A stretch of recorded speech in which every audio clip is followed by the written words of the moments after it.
هەرچەندە لە هەمواری یاسای بودجەدا کە ئەنجومەنی نوێنەرانی عێراق پەسەندی کرد پارەی تەرخانکراو بۆ بەرهەمهێنان و گواستنەوەی 1 بەرمیل نەوت لە هەرێمی کوردستان لە 6 دۆلارەوە بۆ 16 دۆلار زیاد کرا، بەڵام تا ئێستاش هەناردەی نەوت دەستی پێ نەکردووەتەوە.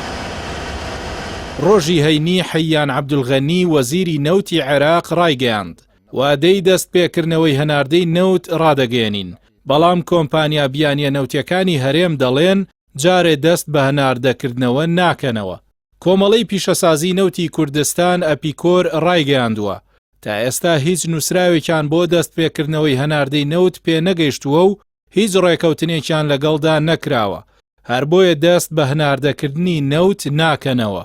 ڕاشیگەیاندووە دەیانەوێت بە نووسراوی فەرمی دڵنیایی بدرێت لەوەی عێراق تێچووی بەرهەمهێنانی نەوت دابین دەکات و دڵنیا دەبنەوە لە پێدانی شایستە داراییەکانی ئێستا و ڕابردوویان.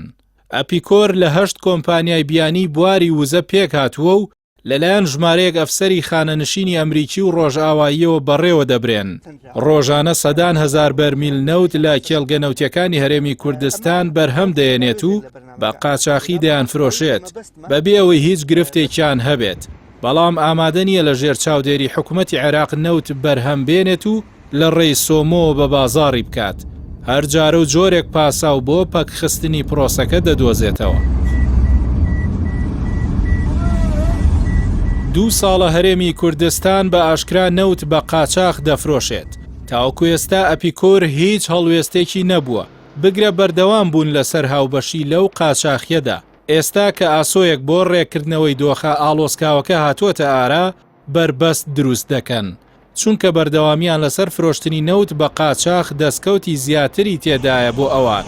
لەو ڕۆژەوە کە هەناردەی نەوتی هەرێمی کوردستان بۆ دەرەوە ڕاگیراوە، پارتی و یەکێتی و هاوبەشەکانیان لە بەرهەمهێنان و فرۆشتن و بەتاڵانبردن و قاچاقی نەوت نەوەستاون. تا ئێستاش هاوشێوەی ئەندازەی جاران نەوت بەرهەم دێن و تەنکەرەکانی سوتەمەنی قاچاق ڕیز دەبەستن بۆ گواستنەوەیان، بەڵام کەس نازانێت داهاتەکەی بۆ کوێ دەچێت و چی لێ دێت.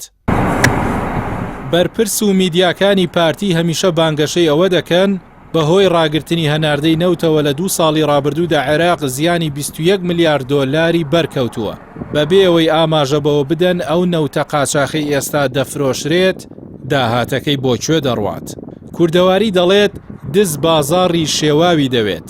پارتی و یەکێتی و کۆمپانیا نەوتیەکانیش لەگەڵ ڕێکوپێکی و پابەندی بە یاسا نین و ئەوەی دەیانەوێت شێواوی و شڵەژاویە بۆ ئەوەی درێژە بە دزی و تاڵانیە بێوێنەکەیان بدەن.